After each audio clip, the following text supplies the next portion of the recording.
الحمد لله نحمده ونصلي ونسلم على رسوله الكريم أما بعد فأعوذ بالله من الشيطان الرجيم بسم الله الرحمن الرحيم وإنك لعلى خلق عظيم سبحان ربك رب العزة عما يصفون وسلام على المرسلين والحمد لله رب العالمين.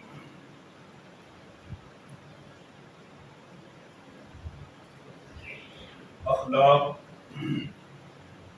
یہ خلق کی جمع ہے. خلق مادہ کو کہتے ہیں، اس کا مادہ خلق خا لام اور قاف ہے. خلق کسی چیز کی پیدائش کو کہتے ہیں جو مادی صورت میں نظر آ رہی ہو، اور خلق بھی پیدائش ہی ہے لیکن وہ معنوی پیدائش ہے.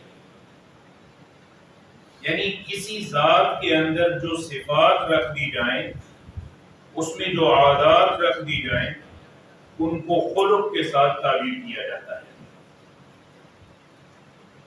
اخلاق وہ عادات جو ہوتی ہیں اچھی بھی ہوتی ہیں اور بری بھی ہوتی ہیں، اور مزید اخلاق کو جو اچھے ہیں ان کو بھی 3 قسموں میں تقسیم کیا جاتا ہے. ایک اخلاق حسن، اچھے اخلاق، اور اس کے ساتھ ہیں اخلاق کریمہ، اس سے اعلیٰ درجے کے اخلاق، اور تیسرے درجے میں ہے اخلاق عظیمہ، عظیم ترین اخلاق. اخلاق حسن یہ عدل کے ساتھ متعلق ہے، انصاف کے ساتھ متعلق ہے، برابری. آپ کے ساتھ کوئی اچھائی کر رہا ہے، آپ بھی اس کے ساتھ اچھائی کریں، یہ اچھے اخلاق ہے. اگر آپ کے ساتھ کوئی سختی کرتا ہے تو آپ بھی برابر درجے میں سختی کر سکتے ہیں. وجزاء سیئۃ سیئۃ بمثلھا. اگر کوئی زیادتی کرتا ہے تو قانون کی حد میں رہتے ہوئے برابری کے ساتھ اس کو بدلہ اس سے لینے کی، اس کو اسی طرح ٹریٹ کرنے کی اجازت دی گئی ہے. عدل کا سارا نظام اسی پر کھڑا ہے. شریعت مطہرہ نے جو اخلاق دیے ہیں اس میں عدل تو ہے ہی بنیادی درجے، لیکن عدل سے اوپر جا کر اسلام کی تعلیمات ہے، اور رسول اللہ صلی اللہ علیہ وآلہ وسلم کے ذاتی اخلاق، ان کو اخلاق عظیمہ کہا گیا. وَإِنَّكَ لَعَلَىٰ خُلُقٍ عَظِيمٍ. بے شک آپ خلق عظیم پر ہیں. آپ کے جو اخلاق ہیں وہ سب سے اونچے ہیں، سب سے بلند ہیں. جو اخلاق قانون کے درجے میں ہوتے ہیں، برابری کے درجے میں، جس میں مساوات لازمی ہوتی ہے، قانون سب کے لیے برابر ہوتا ہے، رسول اللہ صلی اللہ علیہ وآلہ وسلم کی سیرت میں یہ پہلو بھی بڑا نمایاں ہے. چونکہ جس وقت دوسروں کے درمیان فیصلہ کرنا ہو یا ملکی قوانین کے نفاذ کا معاملہ ہو، شریعت کے قوانین کے نفاذ کا معاملہ ہو، تو وہاں اپنی ذات متعلق نہیں ہوتی، وہاں دوسروں کا حق متعلق ہوتا ہے. اور دوسروں کے حق میں آپ اخلاق کے دوسرے اور تیسرے معیار پر نہیں جاتے، بلکہ عدل کا کام اور عدل کا جو ضابطہ ہے وہ برابری کے اوپر ہوتا ہے. جو معاملہ عدالت میں چلا جائے گا اس میں پھر عدالت کے ساتھ فیصلہ ہوگا، صاحب حق کو اس کا پورا حق دیا جائے گا. کیوں؟ اس میں 2 ہیں. اگر ایک کو حق زیادہ دیا، دوسرے پر زیادتی ہے، اور حق اس کا زیادہ بنتا ہے اور کم دیا تو اس پر زیادتی ہے. اس وجہ سے جو معاملے عدالت تک چلے جاتے ہیں وہاں تو عدل ہی ہوتا ہے، برابری ہوتی ہے.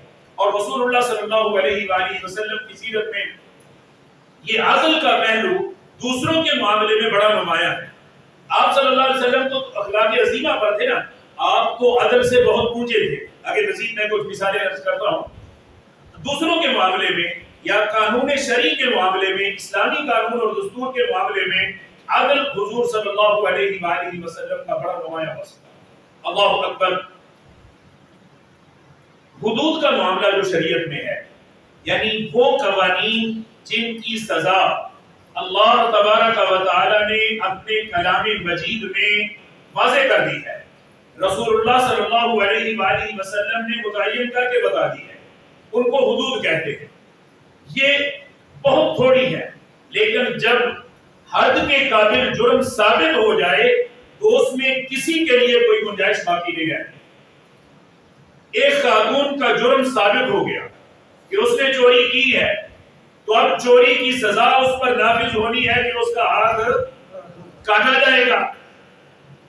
چوری ثابت ہو جانے کے بعد اگر چوری ثابت نہیں ہوتی یا جن شرائط کے ساتھ چوری کا ثبوت ہے ان شرائط میں کسی چیز کی کمی ہے تو ہاتھ نہیں کاٹا جائے گا۔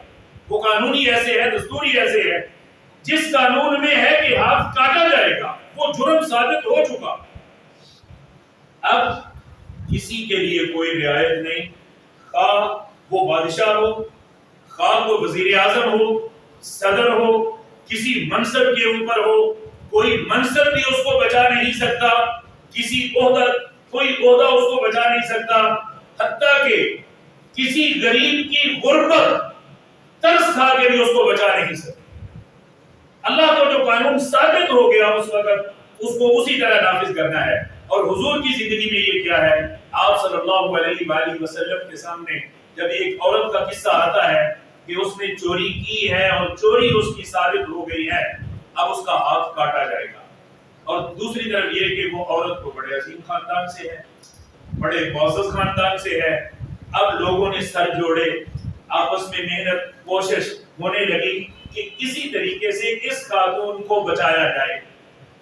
عورت ذات ہے، بیٹی ہے، جس طرح کی باتیں ہوتی ہیں، یہ ساری باتیں ہونے لگی کہ کوئی طریقہ اختیار کیا جائے کہ یہ خاتون اس سزا سے بچ جائے۔ رشوت کا تو سوچا نہیں جا سکتا کہ حضور کو کوئی رشوت دے اور چھوٹ جائے۔ اب ایک بڑا ذریعہ تھا سفارش کا، کہ سفارش کی جائے اور عذر پیش کیا جائے کہ کوئی نرمی ہو جائے۔ کسی کی جرأت نہیں کہ سفارش کرے حضور صلی اللہ علیہ وآلہ وسلم کے دربار میں۔ جب اللہ کی حد ثابت ہو چکی ہے تو اس میں سفارش کوئی کرے۔ ایک شخصیت کو تلاش کیا گیا جس شخصیت کو اسامہ بن زید کے نام سے یاد کیا جاتا ہے۔ حضرت زید رضی اللہ تعالی عنہ وہ شخص تھے، وہ عظیم شخص تھے جنہیں رسول اللہ صلی اللہ علیہ وآلہ وسلم نے اپنا بیٹا بنا کے رکھا ہوا، لے پالک تھے، اور ان کی اولاد ہے اسامہ۔ اسامہ کو رسول اللہ صلی اللہ علیہ وآلہ وسلم نے وہ پیار دیا جو ایک دادا اپنے پوتے کو پیار دیتا ہے۔ یہ بہت تھوڑی عمر تھی، تقریباً 17-18 سال کی۔ رسول اللہ صلی اللہ علیہ وآلہ وسلم کے زمانے میں 17-18 سال کے جوان کو امیر لشکر مقرر کر دیا، اسی اسامہ کو جس کی بات کرنے لگا ہوں۔ اور اس لشکر کے اندر امیر یہ ہے، مامورین میں بڑے بڑے کبار صحابہ اور بڑے بڑے قبائل کے جو لوگ تھے وہ سب مامورین کے اندر تھے اور ان کی زیر کمان تھے۔ لشکر کا امیر جو ہے حضرت اسامہ رضی اللہ تعالیٰ عنہ کو مقرر کر دیا۔ یہ اسامہ، انہیں تیار کیا گیا کہ ان کے سامنے معاملے کی نزاکت کو رکھا گیا اور ان کو تیار کیا گیا کہ آپ سفارش کریں، ممکن ہے کہ آپ کی سفارش کی وجہ سے رسول اللہ صلی اللہ علیہ وآلہ وسلم معاف کر دیں۔ حضرت اسامہ تیار ہو گئے اور جب گئے رسول اللہ صلی اللہ علیہ وآلہ وسلم کے پاس، وہ آپ صلی اللہ علیہ وآلہ وسلم کا رخ انور سرخ ہو گیا، غصے کے آثار نمایاں ہو گئے۔ حضرت اسامہ زندگی بھر پچھتاتے تھے کہ کاش میں یہ سفارش نہ کرتا ہوں۔ اور آپ صلی اللہ علیہ وآلہ وسلم نے فرمایا اتشفع فی حد من حدود اللہ، اسامہ تو اللہ کی حدوں میں سے ایک حد میں سفارش کرنے کے لیے آ گیا ہے۔ اللہ اکبر۔ اور آپ صلی اللہ علیہ وآلہ وسلم نے فرمایا تم سے پہلے لوگ اسی وجہ سے ہلاک ہوئے تھے کہ جب ان میں کوئی عزت والا آدمی، کوئی معزز، کوئی چودھری، کوئی بڑیرا جرم کرتا تھا تو اس کو تو معاف کر دیا جاتا تھا، کمزوروں کو دھر لیا جاتا تھا۔ آج بھی کہتے ہیں نا کہ اگر آپ عوام سے تعلق رکھتے ہیں اور آپ کے پاس اسباب و وسائل زیادہ نہیں ہیں تو محتاط رہیے، پاکستان کا قانون آپ پہ نافذ ہوگا۔ اور اگر طاقتور ہیں تو دندناتے پھرے. حضور کی سیرت یہ نہیں ہے. حضور صلی اللہ علیہ وآلہ وسلم نے فرمایا لو ان فاطمہ بنت محمد صلی اللہ علیہ وآلہ وسلم سرقت لقطعت یدها. لو کے ساتھ فرمایا بالفرض ایسا ہو نہیں سکتا کہ فاطمہ بنت محمد رضی اللہ تعالی عنہ چوری کرے. بالفرض ایسا ہو تو نہیں سکتا, لیکن سمجھانے کے لیے بتا رہا ہوں کہ بالفرض اگر میری بیٹی فاطمہ بھی چوری کرتی تو میں خود اس کا ہاتھ کاٹ. حضور صلی اللہ علیہ وآلہ وسلم کا خلق یہ. ہمارے یہاں جس وقت اخلاق کی بات کی جاتی ہے نا, تو اخلاق کی تصویر ہمارے یہاں یہ ہے وہ عاجزی اختیار کر لینا, جھک جانا, یا تو یہ اخلاق نہیں. صرف اپنی ذات میں عاجزی ہونا ٹھیک ہے, لیکن عادل ہونا یہ بہترین خلق ہے, یہ اچھی عادت ہے. اور رسول اللہ صلی اللہ علیہ وآلہ وسلم نے جو جرائم کو ختم کیا تھا, آپ صلی اللہ علیہ وآلہ وسلم نے معاشرے کو جو تشکیل دیا تھا, ہمارے لیے ماڈل اور آئیڈیل قسم کا ماڈل ہمارے سامنے رکھا تھا کہ اس طرح کی اسلامی سلطنت ہوگی, اسلامی ریاست ان بنیادوں پر قائم ہوگی. وہاں دو چیزیں تھیں, ایک تقوی اور دوسرا قانون میں سب برابر ہے. قانون کی نظر میں سب برابر ہے. تقوی وہ چیز ہے جس کی وجہ سے بندہ چھپ کر بھی گناہ نہیں کرتا. انسان کی فطرت ہے نا, تو فطرت میں اللہ نے حیا رکھی ہے. حیا ایک بڑا قیمتی جوہر ہے. انسان کی فطرت میں جو اللہ نے حیا رکھی ہے نا, حیا بڑا قیمتی جوہر ہے. اللہ ہماری حیا کو سلامت رکھے. حضور نے فرمایا اذا فاتک الحیا فافعل ما شئت. جب تیری حیا مر جائے نا تو تو جو چاہے کر. یہ جو حیا ہے نا, حیا ایسی چیز ہے کہ آدمی بچوں سے بھی حیا کرتا ہے. کسی بچے کے سامنے بھی ایسا جرم نہیں کرتا جو سمجھ رہا ہو کہ بچہ بھی اس کو سمجھ رہا ہے کہ میں زیادتی کر رہا ہوں. یہ حیا ہے, حیا مانے آ جاتی ہے. اور جس کے دل میں یہ بیٹھ جائے کہ میرا اللہ مجھے ہر وقت دیکھ رہا ہے, وہ بنا جرم کے اوپر کرے.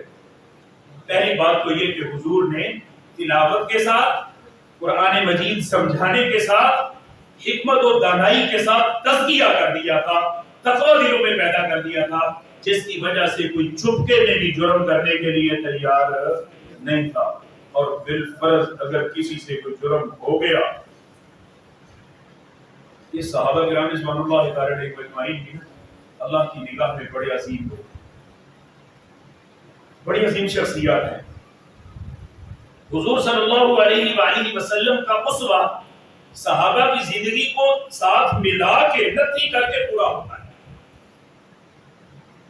چونکہ حضور صلی اللہ علیہ وآلہ وسلم کی ذات گرامی تو معصوم تھی. سارے انبیاء کون ہوتے ہیں؟ معصوم. یہ ہمارا عقیدہ ہے. حضور کی ذات بھی معصوم تھی, لیکن بندہ گناہ کرے تو گناہ اس کا معاف کیسے ہوگا؟ گناہ اس کا معاف کیسے ہوگا؟ یہ حضور کی ذات میں تو نمونہ نہیں تھا کہ نعوذ باللہ معاذ اللہ حضور کوئی گناہ کرے اور اس کے بعد معافی کا کوئی طریقہ ہمیں معلوم ہو کہ توبہ کیسے کرنی ہے. یہ بوجھ پڑا ہے صحابہ پر. صحابہ سے قطعیں ہوئی, انسان تھے. اللہ تبارک و تعالی نے مثال رکھی ان کے اندر, لیکن پھر جو انہوں نے اپنے گناہوں کو معاف فرمایا ہے, یہ ہمارے لیے سنت بن گئی کہ اگر کوئی امتی گناہ کر بیٹھے تو اسے معاف ایسے کروایا جائے. ایک خاتون سے جرم ہو گیا, وہ حضور کے سامنے آ کے اپنے جرم کا اقرار کر رہی ہے. جرم ایسا ہے کہ اسے یقین ہے کہ مجھے زمین میں گاڑا جائے گا اور پتھر مار مار کے مجھے ہلاک کر دیا جائے گا. اتنی بڑی سزا کے لیے اپنے آپ کو پیش کر رہی ہے. تزکیہ ہو چکا ہے, دل پاک ہو چکا ہے, گناہ ہو گیا ہے, لیکن دل اتنا پاک ہے کہ آخرت کے خوف سے, آخرت کا ڈر اتنا ہے, تقوی اتنا ہے کہ اس دنیا میں پاک ہو جاؤں, آخرت میں جرم کا بوجھ اپنے ساتھ لے کر نہ جاؤں. اللہ اکبر. اگر کہیں صحابہ سے جرم ہوا ہے, کوئی خطا ہوئی ہے, تو ان کی توبہ ایسے اللہ نے قبول کی ہے کہ ان کے جرم کو بطور تنبیہ امت کی ہدایت کے لیے بیان کرنے کے بعد بار بار ان کی معافی کا اعلان کیا تاکہ بعد والوں کی زبانوں کو بند کر دیا جائے کہ دیکھو صحابہ کے بارے میں زبان کبھی نہ کھولنا، ان سے جرم کرانا بھی میری حکمت تھی اور وہ ہوا، تمہارے لیے طریقہ چھوڑنا تھا، سنت چھوڑنی تھی، اور میں بار بار اعلان کر کے جا رہا ہوں اللہ نے ان کو معاف کر دیا، اللہ نے تمہیں معاف کر دیا۔ جب اللہ نے معاف کر دیا تو بعد میں کسی کو کوئی حق نہیں پہنچتا کہ اس جرم کی وجہ سے صحابہ کی تنقید کرے، معاذ اللہ ثم معاذ اللہ۔ تو رسول اللہ صلی اللہ علیہ وسلم نے جو نظام کی اصلاح کی تھی اس میں عادل تھا، اور حضور صلی اللہ علیہ وآلہ وسلم عادل تھے نظام کے اعتبار سے، اور آپ صلی اللہ علیہ وسلم اپنی ذات کے اعتبار سے تو بہت معاف کرنے والے، نرمی کرنے والے، کسی کے ساتھ کوئی معاملہ ہوتا تو برابری کبھی نہیں، اس کے ساتھ حسن سلوک ہی ہوتا تھا صلی اللہ علیہ وآلہ وسلم۔ آپ صلی اللہ علیہ وسلم نے فرمایا وہ مکارم الاخلاق، مجھے بھیجا اس لیے گیا ہے کہ میں اچھے اخلاق کریمہ کی تکمیل اپنے عمل سے کر کے دکھاؤں، لوگوں کو سکھا دوں کہ اچھے اخلاق کیسے ہوتے ہیں۔ اللہ اکبر۔ اور آپ صلی اللہ علیہ وآلہ وسلم نے فرمایا ان اللہ کریم یحب الکرم، اللہ تبارک و تعالی بڑی عزت والا ہے اور وہ کرم کو، مہربانی کرنے کو محبوب کرتا ہے، اور معالی الاخلاق، بلند اخلاق کو اللہ تبارک و تعالی محبوب رکھتا ہے، اور بد اخلاقیوں کو یکرہ اللہ تبارک و تعالی ناپسند کرتے ہیں۔ اور ایسے آپ صلی اللہ علیہ وسلم نے فرمایا ان محاسن الاخلاق، اچھے اخلاق مخزونۃ عند اللہ، اچھے اخلاق اللہ کے ہاں خزانے کی صورت میں ہے۔ جب اللہ کسی سے محبت کرتا ہے تو اس کو اچھے اخلاق اس خزانے میں سے عطا کر دے۔ اللہ تبارک و تعالی ہم سب کو بھی اچھے اخلاق عطا کرے۔ آپ صلی اللہ علیہ وآلہ وسلم کی پہچان اور آپ کا تعارف اخلاق عظیمہ تھا، بلند ترین اخلاق تھا۔ حضور صلی اللہ علیہ وآلہ وسلم نے ابھی تک اعلان نبوت نہیں کیا، اللہ کو تو معلوم ہے کہ حضور اللہ کے نبی ہیں، حضور صلی اللہ علیہ وآلہ وسلم کے ساتھ ابھی تک وحی نہیں آئی، اس سے پہلے آپ کا تعارف کیا تھا؟ حضور صلی اللہ علیہ وآلہ وسلم کے پاس وحی آنے سے پہلے آپ کا تعارف کیا تھا؟ آپ صلی اللہ علیہ وآلہ وسلم کی زوجہ محترمہ ام المؤمنین سیدہ خدیجہ رضی اللہ تعالی عنہا اس وقت بیان کر دی ہیں جس وقت آپ کے پاس پہلی وحی آئی۔ آپ صلی اللہ علیہ وآلہ وسلم اس وحی کی ذمہ داری کی وجہ سے اپنے اوپر ایک بڑا بوجھ محسوس کر رہے ہیں، شاید اس بوجھ کو میں اٹھا نہ سکوں اور یہ بوجھ میری جان ہی لے۔ اس قدر حضور صلی اللہ علیہ وآلہ وسلم گھبراہٹ کے عالم میں تھے، اور گھر آ کے کہتے ہیں زملونی، مجھ پہ چادر اڑا دو، مجھ پہ چادر اڑا دو، اور اپنے خدشات کو ظاہر کر رہے ہیں، اپنے فکر کو ظاہر کر رہے ہیں۔ اور اس وقت ام المومنین سیدہ خدیجہ رضی اللہ تعالی عنہا کیا فرماتی ہیں؟ کلا، حضور صلی اللہ علیہ وآلہ وسلم جس وقت اپنی جان کی فکر کر رہے ہیں تو سیدہ خدیجہ فرماتی ہیں کلا، ہرگز ایسا نہیں ہوگا، جو آپ خدشہ محسوس کر رہے ہیں ایسا ہرگز نہیں ہوگا۔ جی کیوں نہیں ہوگا؟ واللہ، اللہ کی قسم، ما یخزیک اللہ ابدا، آپ تو اپنی جان کی فکر کر رہے ہیں، اللہ آپ کو کبھی رسوا بھی نہیں ہونے دے گا۔ اللہ کیوں رسوا نہیں ہونے دے گا؟ انک لتصل الرحم، یہ ہیں حضور کے اخلاق۔ اور یہ کس وقت اخلاق ہیں؟ ابھی تک اعلان نبوت نہیں کیا، پہلی وحی آئی ہے، اس وقت آپ کے اخلاق اور آپ کا تعارف اور آپ کی پہچان جو اس معاشرے کے اندر ہو چکی تھی وہ کیا تھی؟ انک لتصل الرحم، آپ صلہ رحمی کرنے والے ہیں۔ اور صلہ رحمی کیا ہوتی ہے یہ بھی حضور سے پوچھا ہے۔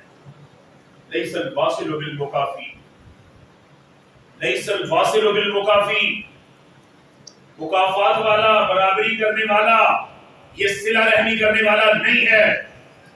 میرا بھائی میرے ساتھ حسن سلوک کرتا ہے، میں بھی اس کے ساتھ حسن سلوک کرتا ہوں، یہ برابری ہے، صلہ رحمی نہیں ہے۔ میری بہن میرے ساتھ اچھے طریقے سے پیش آتی ہے، میں بھی اس سے اچھے طریقے سے پیش آتا ہوں، یہ صلہ رحمی نہیں ہے۔ ایسے ہی والدین کے ساتھ، چچاؤں کے ساتھ، پھوپھیوں کے ساتھ، خالوں کے ساتھ، ماموں کے ساتھ، باقی اعزاء و اقارب کے ساتھ، وہ مجھے عزت دیتے ہیں، میں انہیں عزت دیتا ہوں، وہ میرا احترام کرتے ہیں، میں ان کا احترام کرتا ہوں، وہ میرے ساتھ اچھے طریقے سے پیش آتے ہیں، میں ان کے ساتھ اچھے طریقے سے پیش آتا ہوں، وہ خوشی غمی میں مجھے شریک کرتے ہیں، میں انہیں کرتا ہوں، یہ صلہ رحمی ہے؟ نہیں، یہ صلہ رحمی نہیں ہے۔ صلہ رحمی پھر کیا ہے؟ صلہ رحمی یہ ہے صل من قطعک واعف عمن ظلمک، جو تیرے ساتھ توڑے کاٹے وہ اس کے ساتھ جوڑ۔ صل من قطعک واعف عمن ظلمک، اور جو تجھ پر ظلم کرے تو اس کو معاف کر، جو تجھ پر ظلم کرے تو اس کو معاف کر۔ تو سیدہ خدیجہ الکبریٰ جو حضور کو فرما رہی ہے نا، آپ صلہ رحمی کرنے والے ہیں، آپ کا خلق عظیم صلہ رحمی کرنا ہے، تو صلہ رحمی کرنا یہ ہے، صرف برابری نہیں، آپ تو توڑنے والوں کے ساتھ بھی جوڑتے ہیں، آپ تو ظلم کرنے والوں کے ساتھ بھی اس نے ظلم کرتے ہیں۔ انک لتصل الرحم وتحمل الکل، جس کا کوئی نہیں ہوتا آپ اس کے ہوتے ہیں۔ بے نواؤں کی آواز آپ ہیں، بے سہاروں کا سہارا آپ ہیں۔ اللہ اکبر۔ ان سے نیکی کرنا جن سے آپ کو کسی قسم کے بھلے کی توقع نہ ہو، یہ نیکی ہو۔ آپ ان کے ساتھ نیکی کرتے ہیں جن سے آپ کو کسی قسم کے بھلے کی توقع نہیں ہوتی، اور فرمایا تقسیم المعدوم، آپ معدوم کے کام آنے والے ہیں، جس کا سب کچھ لٹ گیا ہو آپ اس کا سہارا بن کے کھڑے ہو جاتے ہیں۔ وتقر الضیف، آپ جس کو جانتے ہیں یا نہیں جانتے، آپ کے پاس کوئی اجنبی آ جاتا ہے یا کوئی آپ کا جاننے والا مہمان آ جاتا ہے، جو مہمان آ جاتا ہے آپ اس کی مہمان نوازی کریں۔ اور فرمایا وَتُعِينُ عَلَى نَوَائِبِ الْحَقِّ، یہ مختصر کلمات ہیں جن کلمات کے ساتھ سیدہ خدیجہ الکبریٰ رضی اللہ تعالی عنہ نے تسلی دی ہے حضور کو۔ یہ مختصر کلمات فصاحت عرب کا بھی شاہکار ہے، یعنی جس کو کہتے ہیں کوزے کو سمندر میں بند کر دیا۔ انہی چیزوں کو اگر آدمی کھولنا شروع کر دے کہ ان کا کیا مطلب ہے اور ان کا پورا مفہوم کیا ہے، تو شاید آج کا لیکچر اس میں گزر سکتا ہے۔ اور ایک اور آپ کو اس کے ساتھ حسن اتفاق بتاؤں، جب سیدنا صدیق اکبر نے ہجرت مدینہ سے پہلے ایک مرتبہ حضور سے ہجرت کی اجازت لی تھی، اور آپ نے اجازت دے دی تھی کہ اب ابو بکر پہ بھی بہت ظلم ہو رہے ہیں، جاؤ یار تم کو اپنا بچاؤ کرو۔ اور حضرت سیدنا صدیق اکبر مکہ مکرمہ سے نکلے تھے، راستے میں ایک سردار ابن الدغنہ سے ملاقات ہوئی تھی، اور ابن الدغنہ نے کہا تھا میں ذمہ دار ہوں، آپ کو مکے میں کوئی کچھ نہیں کہے گا، آپ جیسے لوگ شہروں سے نکالے نہیں جاتے، بسائے جاتے ہیں، آپ چلے مکہ میں ذمہ دار ہوں۔ اور ابن الدغنہ نے جو سیدنا صدیق اکبر کا تعارف کروایا تھا وہ بھی بالکل انہی الفاظ کے ساتھ تاریخ کے اوراق میں روشن انداز سے چمک رہا، یہی الفاظ تھے، یہی الفاظ۔ اور سیدنا صدیق اکبر رضی اللہ تعالیٰ عنہ کا صلہ رحمی کا معیار کیا تھا۔ حضرت مصطح رضی اللہ تعالیٰ عنہ مخلص صحابی ہیں، سیدنا صدیق اکبر کے رشتہ دار تھے، مہاجر تھے، کمزور تھے، مالی اعتبار سے بہت کمزور تھے۔ سیدنا صدیق اکبر ان کی ذمہ داریاں اٹھاتے تھے، ان کے خرچ اخراجات کا خیال رکھتے تھے۔ انہی حضرت مصطح نے رسول اللہ حضرت سیدنا صدیق اکبر کی بیٹی رسول اللہ صلی اللہ علیہ وآلہ وسلم کی زوجہ محترمہ ام المؤمنین سیدہ خدیجہ کے اوپر جو تہمت لگانے والے تھے، ان کی سیدہ عائشہ صدیقہ رضی اللہ تعالیٰ عنہ سیدہ عائشہ صدیقہ رضی اللہ تعالیٰ عنہ پر جو لوگ تہمت لگانے والے تھے ان کے پروپیگنڈے کا شکار ہو کر ان کی باتوں میں آ کر وہی بات کہہ دی وہ جو ظالم کہہ رہے تھے۔ حضرت مصطح نے وہ بات کہہ دی۔ تو ایک باپ کے کیا جذبات ہونے چاہیے؟ کوئی شخص میری بیٹی کے بارے میں اپنی بیٹی کو جانتا ہوں کہ وہ پاک دامن ہے، میری بیٹی کے بارے میں کوئی بدکاری کا لفظ بولے، میرے جذبات کیا ہونے چاہیے؟ غیرت نہیں ہوتی بندے میں؟ بندہ کیا چاہتا ہے؟ سیدنا صدیق اکبر بھی انتہائی غیرت مند تھے، اس سب کے باوجود مصطح کے ایمان کا اور باقی چیزوں کا لحاظ رکھتے ہوئے انہوں نے اتنا کر دیا کہ اب مصطح کے ساتھ بس بھائی کچھ نہیں ہوگا۔ تو اللہ تبارک و تعالی نے اپنا کلام مجید سیدنا صدیق اکبر کی شان میں نازل کرتے ہوئے ارشاد فرمایا فَلَا يَأْتَلِ أُولُو الْفَضْلِ مِنْكُمْ وَالسَّعَةِ أَنْ يُؤْتُوا أُولِي الْقُرْبَى وَالْمَسَاكِينَ وَالْمُهَاجِرِينَ فِي سَبِيلِ اللَّهِ وَلْيَعْفُوا وَلْيَصْفَحُوا أَلَا تُحِبُّونَ أَنْ يَغْفِرَ اللَّهُ لَكُمْ فَلَا يَأْتَلِ أُولُو الْفَضْلِ۔ فضیلت والے لوگ قسمیں نہ کھایا کرو، فضیلت والے لوگ قسمیں نہ کھایا کرو۔ مفسرین کرام کا اتفاق ہے کہ یہ سیدنا صدیق اکبر کو کہا جا رہا ہے۔ سیدنا صدیق اکبر کی فضیلت کی باتیں ہوتی ہیں نا کہ ان کی فضیلت ان کی فضیلت نص قطعی سے ثابت ہے، واضح قرآن مجید کی آیت ہے فضیلت والے لوگ قسمیں نہ کھایا کریں کہ مہاجروں کو، مسکینوں کو، رشتہ داروں کو نہیں دیں گے اور ان کے ساتھ حسن سلوک نہیں کریں گے، معاف کرو، درگزر کرو۔ اس وقت یہ آیت مبارکہ نازل ہوئی تو سیدنا صدیق اکبر فوراً متنبہ ہوئے اور کہا اب مصطح کو میں پہلے سے بھی 2 گنا دیا کروں۔ یہ ہے اخلاق، یہ ہے اخلاق، صلہ رحمی اس کو کہتے ہیں۔ اللہ اکبر۔ آج ناراضیاں ہم اپنے رشتہ داروں سے کس بنیاد پہ کرتے ہیں؟ کس بنیاد پہ کرتے ہیں؟ چھوٹی چھوٹی بات ہم بگڑ جاتے ہیں، روٹ جاتے ہیں، اور پانی کا پوچھنا آگے پیچھے تھوڑا سا ہو جائے تو ہم اس پہ رک جاتے ہیں، اور کبھی کبھی بڑے ظلم بھی کرتے ہوتے ہیں۔ اس صلہ رحمی میں بات کر رہا ہوں، آپ سن رہے ہیں، کسی معاشرے کے اندر آپ رہتے ہیں، آپ اچھی طرح جانتے ہیں کہ یہ کوئی آسان کھیل نہیں ہے۔ یہ جاننے کے باوجود میں کہہ رہا ہوں کہ صلہ رحمی کرو۔ حضور کی سنت یہی ہے، حضور کا خلق یہی ہے، جنہوں نے آپ پہ ظلم کیا ہے ان کو معاف کرو، جو آپ سے توڑتے ہیں ان کے ساتھ جوڑ کے رکھو۔ ہاں یاد رکھیں، یہ پنجابی کہتے ہیں نا چڑنا، ان کو چڑھانا نہیں، دل سے حسن سلوک جو ہوتا ہے وہ بھی پتہ چلتا ہے۔ جب میں مسئلہ سنے ہیں تو میں ان کے اندر سلام لینا آ گیا، نہیں، بہتر انداز سے اللہ نے عقل دی ہے، شعور کے ساتھ، مناسب انداز سے، موقع کے ساتھ، ایسے نہیں کہ موقع بہ موقع آپ صلح کے لیے آگے بڑھ جائیں، نہیں، مناسب انداز سے مناسب موقع پیدا کریں، اپنے غیر خواہ لوگوں کو مساعدت کے لیے لائیں اور رشتہ داروں کے ساتھ جوڑیں۔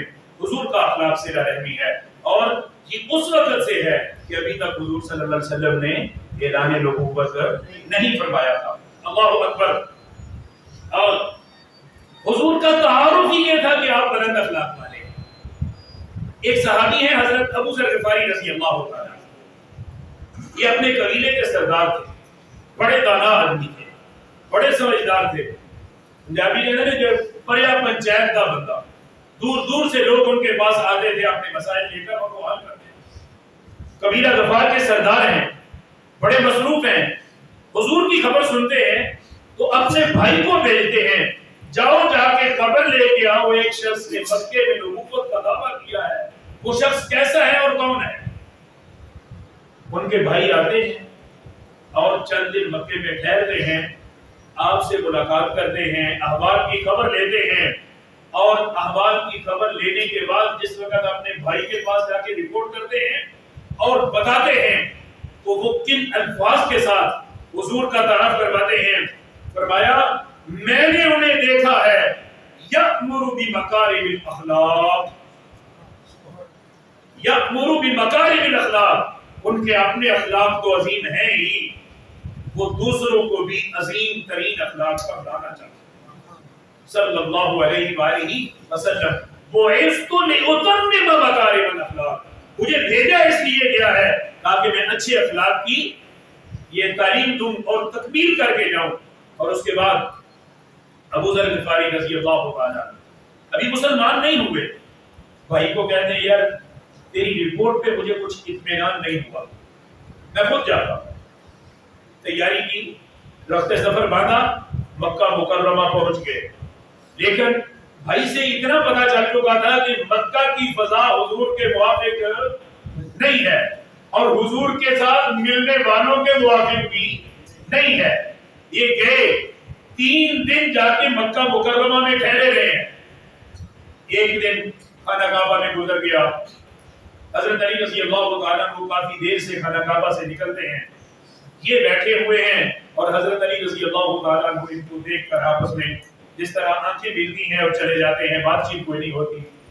دوسرا دن بھی ایسے ہی گزر گیا. تیسرے دن حضرت علی پوچھتے ہیں بھئی کس کام سے آئے ہو؟ آج آپ کو تیسرا دن ہے، کسے ملنا ہے، کیا مقصد ہے آپ کے آنے کا؟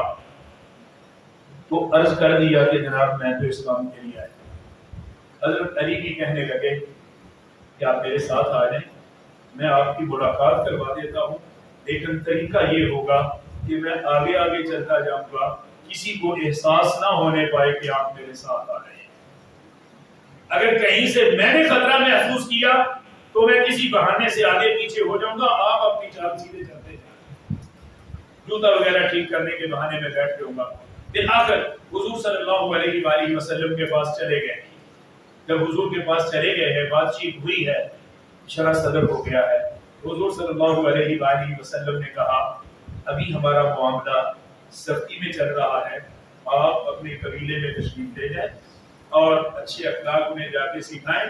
باقی جس وقت معاملات بہتر ہوں گے ہم آپ کو پیغام بھیج دیں گے اور آپ کو پتہ بھی چل جائے گا انشاءاللہ. وہ کہنے لگے نہیں، اب تو میں یہ ان لوگوں کے درمیان پیغام دے کے جاؤں گا. دوسرے دن کعبۃ اللہ میں جس وقت قریش سارے بیٹھے ہوئے ہیں، سردار جمع ہیں، اپنی ان کی مجلس لگی ہوئی ہے. کعبۃ اللہ میں ان کی اپنی مجلس ہوتی تھی، ندوہ ہوتا تھا. تو وہاں جا کے یہ ابو ذر غفاری رضی اللہ تعالیٰ عنہ کلمہ شہادت پڑھتے ہیں، اللہ کی توحید کی گواہی دیتے ہیں، رسول اللہ کی رسالت کی گواہی دیتے ہیں. پھر وہی ہوا جو اس زمانے میں ہو رہا. لوگ ان کے اوپر ٹوٹ پڑے ہیں. حضرت عباس ابھی تک مسلمان نہیں ہوئے تھے، وہ ان کے اوپر ایسے اکبا علیہ اوپر جھک گئے اور بچایا ان کو. اور کہا ظالموں تمہیں پتہ ہے یہ کون ہے؟ یہ غفاری ہے، اور تم شام جاتے ہو تجارت کے لیے، راستے میں بنو غفار سے بچ کے دکھانا پھر اگر اس کو کچھ ہو گیا. اپنی تجارت کی فکر ہوئی اور بچایا. دوسرے دن پھر ایسا ہی معاملہ ہوا. 2-3 دن یہ یہاں رہے ہیں اور پھر چلے گئے ہیں. بعد میں جب رسول اللہ صلی اللہ علیہ وسلم نے بلایا اور بات چیت ہوئی تو یہ تشریف لائے ہیں. تو عرض کرنے کا مقصد یہ تھا کہ دین اور اخلاق جرأت کا نام ہے، عدل کا نام ہے، صلہ رحمی کا نام ہے اور اخلاق عظیمہ معاف کرنے کا نام ہے. آپ صلی اللہ علیہ وآلہ وسلم کا وہ تعارف آپ کے سبق میں یقیناً آ جائے گا. رسول اللہ صلی اللہ علیہ وآلہ وسلم کا وہ تعارف اور دین کا وہ تعارف جو حضرت جعفر طیار نے نجاشی کے دربار میں کروایا، وہاں پہ بھی یہ بات بالکل واضح ہے کہ حضور ہمیں کن اخلاق کی تعلیم دیتے ہیں. وہ اخلاق عظیمہ ہے، اخلاق حسنہ سے بھی اونچا، اخلاق کریمہ سے بھی اونچا، اخلاق عظیمہ پہ ہمیں حضور صلی اللہ علیہ وآلہ وسلم لانا چاہتے ہیں. اللہ اکبر. خذ العفو وأمر بالعرف وأعرض عن الجاہلین. درگزر کو مضبوطی سے تھام لو، معاف کرتے رہو، اور اگر جاہلوں سے پالا پڑ جائے تو وہاں سے کنارہ کشی کیا کر دیا کرو. کیوں کہ جاہلوں کو اخلاق کی سمجھ نہیں آتی اور وہ اخلاق کو کبھی کمزوری سمجھتے ہیں. اس وجہ سے جاہلوں سے علاج کرنا بہتر ہے۔ اسی طرح ایک خلق عظیم ہے صدق، سچائی۔ ہم میں سے کوئی شخص یہ دعویٰ نہیں کر سکتا کہ میں 100% سچ ہی بول رہا ہوں۔ کوئی ہے مائی کا لال جو یہ دعویٰ کر سکے کہ میں 100% سچ بول رہا ہوں؟ حضور کا جو تعارف اعلان نبوت سے پہلے ہو چکا تھا وہ سچائی تھا۔ الصدق جاء الصادق، ہمارے پاس صادق آ گئے، امین آ گئے۔ جب حضور صلی اللہ علیہ وآلہ وسلم کوہ صفا پہ اعلان نبوت کے لیے، اعلان حق کے لیے چڑھے ہیں اور لوگوں کو بلایا ہے، تو آپ صلی اللہ علیہ وآلہ وسلم نے جو ان کے سامنے پیش کیا ہے وہ اپنی ذاتی کو تو پیش کیا ہے۔ کہا کہ تم مجھے کیسا پاتے ہو؟ تو مختلف الفاظ مورخین نے نقل کیے ہیں، احادیث کی کتابوں میں موجود ہیں۔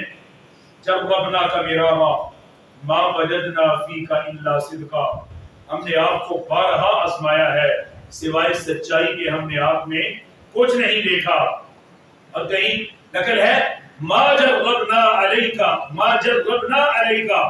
الا صدقا، آپ پر ہم نے سچائی کے سوا اور کسی چیز کا تجربہ نہیں کیا، ہمیشہ آپ سچے ہیں۔ اور ایک روایت میں ہے ما جربنا علیکا کذبا، کبھی ہم نے آپ میں جھوٹ نہیں دیکھا۔ سچائی آپ کا خلق عظیم، اور انک لعلی خلق عظیم، آپ بلند ترین اخلاق پر تھے۔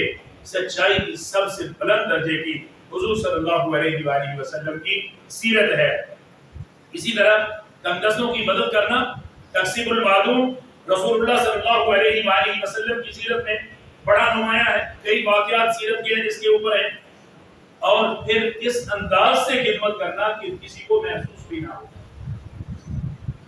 آپ کے چچا ابو طالب کثیر العیال تھے، تنگی کا زمانہ تھا، بھوک تھی، تو کیا کرتے ہیں رسول اللہ صلی اللہ علیہ وآلہ وسلم اپنے بھائی کو، اپنے چچا کو ساتھ ملاتے ہیں کہ چچا جان چلیں ابو طالب کے پاس، یعنی دوسرے چچا کے پاس۔ حضرت عباس کو ساتھ لیتے ہیں کہ آپ اور میں دونوں جاتے ہیں، اور چچا ابو طالب کے ہاں اولاد کی کثرت ہے، کھانے پینے کی کمی ہے، ان کی اولاد کا بوجھ ہم کچھ تقسیم کریں، کچھ بچوں کی ذمہ داری آپ اپنے پاس لے لیں اور کچھ کی میں لے لیتا ہوں۔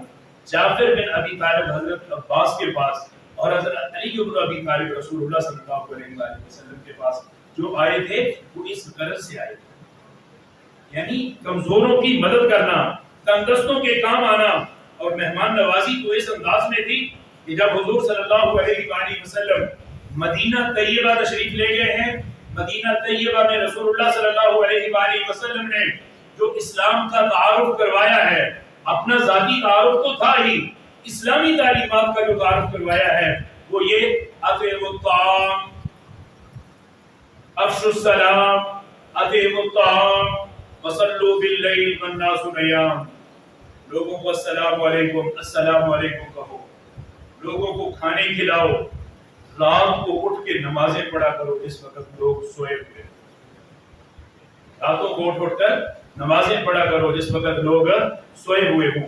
تو آپ صلی اللہ علیہ وآلہ وسلم کے اخلاق آپ کی پوری زندگی کے اندر بڑے واضح اور نمایاں نظر آتے ہیں۔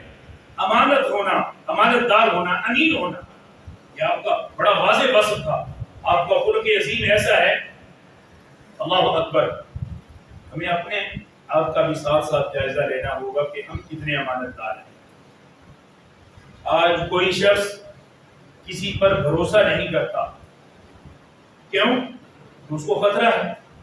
کئی لوگ ایسے ہوتے ہیں جن کے پاس کچھ سرمایہ جمع ہوتا ہے اور وہ بزنس کرنا چاہتے ہیں، لیکن وہ کسی کو سرمایہ دینے کے لیے تیار نہیں ہوتے، کیوں؟ کہ آگے اعتماد ہی نہیں، امانت دار آدمی ملتا ہی نہیں جو تجارت کرے یا ان کے مال کو سنبھال کے رکھے۔ حضور کا اس میں اسوہ کیا ہے؟ حضور کا خلق اس میں کیا ہے؟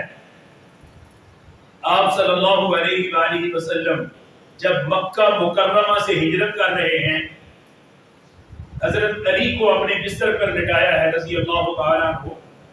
کس لیے؟ کس لیے؟ امانتیں واپس کرنے کے لیے. یہ امانتیں آپ کے پاس صحابہ کی تھیں، یہ دشمنوں کی امانتیں تھیں. دشمن بھی جانتا تھا کہ ہماری امانت کی اگر کوئی صحیح حفاظت کر سکتا ہے اس دور میں تو وہ محمد رسول اللہ صلی اللہ علیہ وآلہ وسلم. یہ ہے حضور کے اخلاق. اور حیا، حیا ایک بہت عظیم خلق ہے، بڑا اچھا اخلاق ہے. آپ صلی اللہ علیہ وآلہ وسلم نے فرمایا الحیاء خیر کلہ، حیا تو سراپا خیر ہے. الحیاء لا یاتی الا بخیر، حیا کے راستے سے خیر کے سوا کچھ نہیں آ سکتا. حیا کی اس قدر تعلیم، فرمایا استحیوا من اللہ حق الحیا، اللہ سے ایسے حیا کرو جیسے حیا کرنے کا حق ہے. صحابہ نے پوچھا کہ ہم اللہ سے حیا تو کرتے ہیں لیکن یہ حق الحیا کیا چیز ہے جیسے حیا کرنے کا حق ہے؟ کہا آپ اپنے سر کی حفاظت کریں اور جو کچھ اس میں ہے اس کی حفاظت کریں. اپنے پیٹ کی حفاظت کریں اور جو کچھ اس کے متعلق ہے اس کی حفاظت کریں. آج بھی اس حیا کی ضرورت ہے کہ نہیں؟ آج بھی اس حیا کی ضرورت ہے کہ نہیں؟ کان کیا سن رہے ہیں، آنکھیں کیا دیکھ رہی ہیں، منہ میں کیا لقمہ جا رہا ہے، ہونٹ کس کام کے لیے استعمال ہو رہے ہیں، آپ کے ناک کس کام کے لیے استعمال ہو رہے ہیں. کھایا ہوا اس سے جو تقویت مل رہی ہے وہ کہاں جا رہی ہے؟ استحیوا من اللہ حق الحیا، اللہ سے حیا ایسے کرو جیسے حیا کرنے کا حق ہے. پوچھا گیا کیا؟ کہ افکار، خیالات، ان تحفظ الرأس وما وعى، آپ سر کی حفاظت کریں اور سر میں جو کچھ ہے، دماغ، افکار، خیالات، ان سب کی بھی حفاظت کریں. اچھا سوچیں، اچھا بولیں، زبان کو صحیح استعمال کریں، کسی کو اذیت نہ دیں. آپ صلی اللہ علیہ وآلہ وسلم حیا کے کس معیار پہ تھے؟ اشد حیاء من الازرا، کمواری سے بھی زیادہ حیا حضور صلی اللہ علیہ وآلہ وسلم میں ہوتی تھی. وہ خواتین وہ جو کمواریوں کا اصل مقام تھا. آج تو ایسی آلودگی اور پولوشن ہے اخلاقی اعتبار سے، کیا چھوٹے کیا بڑے، کیا بوڑھی کیا بچیاں، الامان برحقیق، الامان برحقیق. یہ اس زمانے کی بات ہو رہی ہے جس وقت کمواریاں کبھی گھر سے باہر نظر نہیں آتی، کوئی ان کو دیکھ نہیں سکتا تھا. تو حضور صلی اللہ علیہ وآلہ وسلم ان سے بھی زیادہ حیا والے صلی اللہ علیہ وآلہ وسلم. یہ اگر آدمی اس حیا کا حق ادا کرنا شروع کر دے تو یہ موبائل کا غلط استعمال فوراً ختم ہو جائے. اللہ ہمیں توفیق عطا فرمائے. اللہ اکبر. اور ایسے ہی سخاوت، یہ بھی خلق عظیم ہے.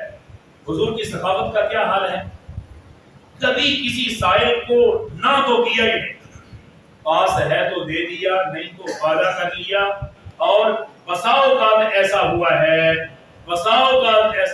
ہے کہ قرض لے کر سائل کی ضرورت کو پورا، قرض لے کر حضور نے سائل کی ضرورت کو پورا کیا. سیدنا بلال رضی اللہ تعالیٰ عنہ بیان کرتے ہیں میری یہ ذمہ داری ہوا کرتی تھی کہ جاؤ کہیں سے کچھ لے آؤ، قرض لے آؤ، جو آیا ہے اس کی ضرورت کو پورا کیا جائے. اور ایک مرتبہ تو کیوں ہوا کہ قرض بہت چڑھ گیا. یہودی سے قرض لے رہا تھا، اس نے گلے میں پٹکا ڈالا اور کہنے لگا غلام وقت تک اگر قرض واپس نہ کیا تو میں تجھے اپنا غلام بنا لوں. اللہ تبارک و تعالیٰ نے اس وقت سے پہلے اسباب مہیا کر دیے اور خوب برکت کے ساتھ، وہ ایک تفصیلی واقعہ ہے، اللہ تبارک و تعالیٰ نے پورا کر دیا. تو حضور کا خلق یہ تھا کہ کوئی سوالی آیا ہے تو اس کو نہ کبھی نہیں کی. اما السائل فلا تنہر، کسی سوالی کو کبھی مت چھڑکیے۔ اللہ اکبر۔ یہاں ایک بات یاد رکھیں، ایک تو وہ لوگ ہیں جن کو آپ جانتے ہیں، اور وہ اگر آپ سے سوال کریں اور آپ جانتے ہیں کہ یہ ضرورت مند ہیں، پھر تو آپ اگر مال رکھتے ہیں تو آپ کے لیے کوئی گنجائش نہیں کہ آپ ان کو انکار کریں، آپ دیں۔ اللہ کا مال ہے، آپ کے پاس امانت ہے، دیں۔ اگر آپ نہیں جانتے بھکاری ہیں تو بھکاری پن ایک جرم بھی ہے، اگر آپ ان کو دیں، اس کا ایک پہلو یہ ہے کہ آپ ایک جرم کو رواج دے رہے ہیں، اور دوسرا پہلو یہ ہے کہ سائل کو جھڑکنا بھی نہیں۔ مسائل فلا تنہر، تو اس صورت میں یہ ہے کہ اگر آپ کا دل مطمئن نہیں ہو رہا تو بالکل دے نہیں، لیکن چھڑکیں بھی نہیں۔ بعض لوگ سائلوں کو چھڑکتے ہیں، کیا معلوم کوئی واقعہ نہ کی کرتی ہو، اور اگر آپ تھوڑے سے یعنی نارمل سے دے دیں تاکہ وہ بھی خاموش ہو جائے اور چلا جائے، اس کی بھی گنجائش موجود ہے۔ بلکہ بعض اہل علم نے کہا ہے، اللہ اکبر، ایک بہت بڑے بزرگ تھے ہمارے علماء دیوبند کے بڑے اسلاف میں سے ہیں، غالباً مولانا ادریس کاندروی رحمۃ اللہ علیہ۔ وہ اپنے بیٹے کے ساتھ کہیں جا رہے تھے تو کوئی بھکاری آیا تو مولانا نے اس کو کچھ دیا۔ بیٹے نے یہی اپنے علم جھاڑا سامنے اور کہا کہ یہ تو محتاج، یہ مستحق نہیں ہے، یہ لفظ بولا کہ یہ تو مستحق نہیں ہے، آپ ان کو دیتے ہیں، تو یہ گویا کہ اعتراض کیا۔ تو حضرت نے کہا بھئی ہم کب مستحق ہیں؟ جو اللہ نے ہمیں دیا ہے، جو اللہ نے ہمیں دیا ہے، ہم کب مستحق ہیں؟ تو اس انداز سے اگر کوئی تھوڑا بہت بھکاریوں کو بھی دے دیں، یہ گورنمنٹ کی ذمہ داری ہے کہ ان کو کنٹرول کریں، اور جو لوگ ہیں ان کی تحقیق احوال کر کے ان کو صحیح انداز سے چلائیں۔ ایک وقت تھا ہمارے ملک کو جس وقت بعض اچھے لوگوں کی قیادت نصیب تھی اور کوشش کرتے تھے لوگ اس کو بہتر کرنے کی، تو بھکاریوں کے لیے شہر لاہور میں ایک بہت بڑا پروجیکٹ شروع کیا گیا تھا۔ آج جس کو جنرل ہاسپٹل کے نام سے یاد کرتے ہیں نا، جنرل ہاسپٹل یہ بہت بڑی جگہ کے اوپر ہے۔ اس کی ابتدا یہ تھی، یہ ہاسپٹل نہیں تھا، یہ ایک جیل نما دیوار کی گئی اور شہر سے بھکاریوں کو پکڑا جاتا تھا، جس کا پتہ چلتا اس کے احوال ٹھیک ہے تو اس کو تو واپس جا کے علاقے میں چھوڑا جاتا کہ اس کو سنبھالو، باقی کو جس کا نہیں پتہ چلتا تھا ادھر پھینکتے تھے، کہتے تھے روٹی تجھے ہم دیں گے، باقی تو سڑکوں پہ بھیک مانگتا ہوا نظر نہیں آئے گا۔ یہ جنرل ہاسپٹل کی جگہ اس لیے بنی تھی، بعد میں ان کا کوئی علاج معالجہ بھی ہوتا تو یہ پھر ہاسپٹل میں کنورٹ ہو گیا اور وہ سلسلہ پھر جاتا رہا۔ اللہ ہمیں اچھی قیادت نصیب فرمائے، اللہ ہمیں اچھی قیادت نصیب فرمائے جو ملکی مسائل کو سمجھے۔ تو عرض یہ کر رہا ہوں کہ حضور صلی اللہ علیہ وآلہ وسلم کی سخاوت اپنی مثال آپ، اپنی مثال آپ، یہ وقت کے اعتبار سے اچھا، حضور صلی اللہ علیہ وآلہ وسلم کے اخلاق تو پورا قرآن مجید ہے، اور یہ ایک لمبی تفصیل ہے جس کو میں اختصار کے ساتھ آپ کے سامنے عرض کیے دیتا ہوں۔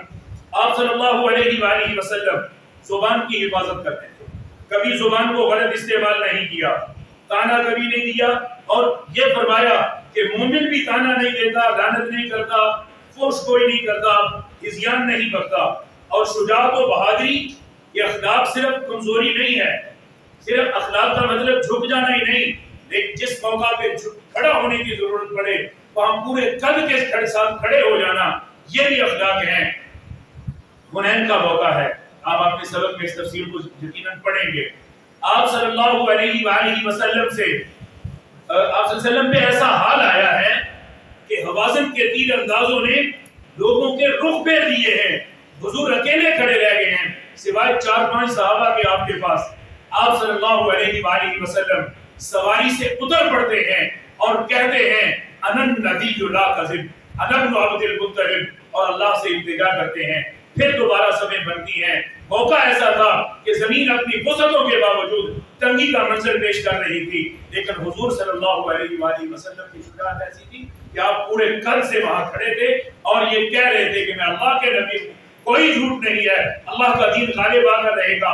گویا کہ اعلان کر رہے تھے کہ میرا تم بال بھی بیکا نہیں کر سکتے، اللہ کا وعدہ میرے بارے آ چکا ہے، کتب اللہ لأغلبن انا ورسلی، اللہ تبارک و تعالی میرے دین کو غالب کر کے رہے گا۔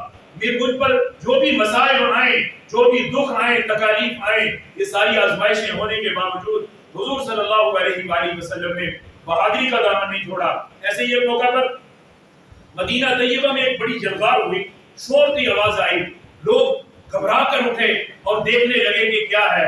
لوگوں کے اٹھنے سے پہلے رات کا موقع تھا، حضور صلی اللہ علیہ وسلم وہاں سے بھاگے آ رہے تھے اور آگے بتایا میں پوری خبر لے کے آ گیا ہوں، کسی قسم کے کرنے کی بات نہیں ہے۔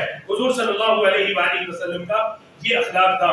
آپ صلی اللہ علیہ وآلہ وسلم فرماتے ہیں العقل اصل دین والحب اساسی والشوق مرکبی۔ آپ صلی اللہ علیہ وآلہ وسلم کے یہ سارے اخلاق ہیں۔ ایک ایک خلق آپ صلی اللہ علیہ وآلہ وسلم کا وقت کا تقاضا کرتا ہے، کیونکہ آپ کا وقت ہو چکا ہے تو اسی کے اوپر اکتفا کرتے ہیں۔ اللہ تبارک و تعالی ہمیں حضور کے اخلاق سیکھنے اور اپنانے اور اس کے ساتھ اپنی زندگیوں کو خوبصورت بنانے کے عطا میں توفیق نصیب فرمائے۔ بسم اللہ الرحمن الرحیم، الحمد للہ رب العالمین، والعاقبۃ للمتقین، اللهم صل علی محمد وعلى آل محمد كما صليت على إبراهيم وعلى آل إبراهيم إنك حميد مجيد، اللهم بارك على محمد وعلى آل محمد كما باركت على إبراهيم وعلى آل إبراهيم إنك حميد مجيد، اللهم سهل مشكلات الدنيا والآخرة، اللهم سهل لنا في الأمور كلها، اللهم اشف مرضانا مرضى المسلمين، یا شافی الامراض اشفی مرضانا۔ اے میرے مالک، جتنے ساتھیوں نے بھی دعا کے لیے کہا ہوا ہے، اے میرے مالک انہوں نے ظاہری شکل و صورت دیکھ کر دعا کی اپیل کر دی ہے۔ اے اللہ، جس طرح تو نے ہمارے ظاہری شکل و صورت کو بہتر بنایا، اے اللہ ہمارے باطن کو بھی بہتر بنا۔ اے اللہ، جن کریمانہ صفات کا، جن عظیمانہ صفات کا تذکرہ سنا، اے اللہ ان کا کچھ حصہ ہمیں بھی نصیب فرما دے۔ اے اللہ ہمیں اخلاق محمدی نصیب فرما دے، ان پر عمل کرنے کی توفیق عطا فرما دے۔ بہت سارے بھائیوں نے، بہنوں نے، جنہوں نے دعاؤں کے لیے کہا ہوا ہے، میرے مالک ہمارے اس بیٹھنے کے عمل کی برکت کی وجہ سے ان کی جائز خواہشات کی تکمیل فرما دے۔ بے اولاد جو ہیں انہیں اولاد صالحہ عطا فرما دے۔ اے میرے مالک، جو سب تھی کاروبار کی وجہ سے پریشان ہے یا اولاد کی نافرمانی کی وجہ سے پریشان ہے، اے میرے مالک سب کی پریشانیوں کو دور فرما، مشکلوں کو آسان فرما۔ اے میرے مالک، تیرے علاوہ مشکل کشائی کرنے والا کوئی بھی نہیں، حاجت روائی کرنے والا کوئی بھی نہیں۔ اے میرے مالک، پیغمبروں نے بھی تجھ سے مانگا، تیرے نبیوں نے بھی تجھ سے مانگا، تیرے پیارے ولیوں نے بھی تجھ سے مانگا۔ اے اللہ، ہم بھی تجھی سے مانگتے ہیں۔ اے اللہ، تیرے سوا تیرے نبی نے کوئی اور در ہمیں دکھایا ہی نہیں ہے۔ اے اللہ، ہماری دعاؤں کو قبول فرما۔ اے اللہ، ہماری دعاؤں کو قبول فرما۔ اے اللہ، ہماری دعاؤں کو قبول فرما لے۔ آمین یا رب العالمین۔ صلی اللہ تعالی علی النبی الکریم وعلی آلہ واصحابہ وازواجہ وذریاتہ وآل بیتہ وعترتہ اجمعین، رحمۃ